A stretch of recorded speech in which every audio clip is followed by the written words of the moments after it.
Hi, I'm United States Senator Jim Inhofe from Oklahoma. Tonight we heard President Obama emphasize the importance of building and supporting a strong American middle class, one that gives opportunity for all to achieve the American dream. And tonight, Mrs. Susan Bumgarner, an exceptional teacher from my state of Oklahoma, from Norman, Oklahoma, sat in a seat of honor with the First Lady, and I was very, very proud of her. As a teacher, Susan plays one of the most important roles in helping young Americans someday achieve this dream. As for the president, his 4-year record on quenching these opportunities speaks louder than his rhetoric tonight. If Washington is serious about job creation and a strong middle class, the president should look to my home state of Oklahoma. Our unemployment rate has remained near full employment. And why is this? It's because of our thriving energy sector, an industry the president is attempting to kill with his liberal climate change agenda and his relentless war on fossil fuels. In this Congress, I'll do everything in my power to help America achieve domestic energy independence, and we can do it today. We're doing it in Oklahoma. Americans shouldn't be sending $300 billion a year to the Middle East to buy oil. Instead, we can invest that money here at home, in America, in Oklahoma.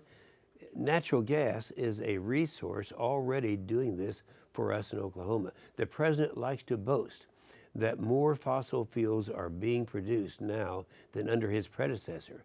But this is only because of the hard work of the private sector. Meanwhile, the president has all but stopped development of energy in the public lands. He can't stop the private sector from doing it, but he can stop the public lands. So while his climate change agenda may sound good, it will ultimately result in the regulation of everything from hydraulic fracturing to greenhouse gases. Overregulation is killing us. This is why I'm writing legislation that will require the administration to disclose studies of how each of their rules will impact our energy independence. Tonight we also heard the president briefly discuss gun control. His agenda on this issue is a disaster. As Congress contemplates new legislation, I'll oppose anything that further restricts the Second Amendment of its contribution to the free exercise of all of our constitutional rights. I mean, why disarm America while the criminal element keeps their guns? They're going to do that anyway.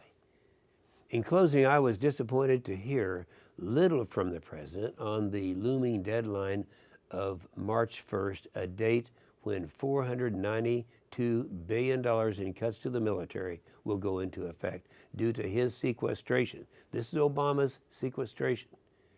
The president's disarming of America is a great threat that we face today. Over the past 4 years, the president's non-defense spending has increased by 30%, while the military men and women have absorbed $600 billion in defense cuts, which will soon total nearly $1 trillion.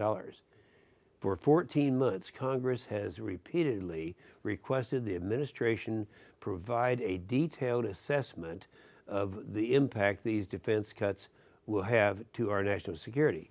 Yet they failed to deliver. They haven't given us what we've asked for. We are now 16 days away from canceling deployments, thousands of lost jobs, up to 26,000 furloughs in my state of Oklahoma alone, and the imminent threat of a hollow military force unable to respond to an increasingly dangerous world. I'm doing all that we can. I'm doing all that I can to prevent these devastating defense cuts, as seen in recent legislation I introduced with my fellow Republican colleagues. We can fix this. The administration's policies of tax increases, government expansion, American disarmament, and over-regulations aren't working. As your senator, I'll continue to fight for legislation that will grow the middle class, unleash the American dream, and invigorate our economy. A glimpse into our nation's history shows us that the path forward, and it's not difficult. All we're asking for is energy independence, a strong military, and secure borders. On behalf of my 20 kids and grandkids, we've got a country to save, and I'm going to try to do it.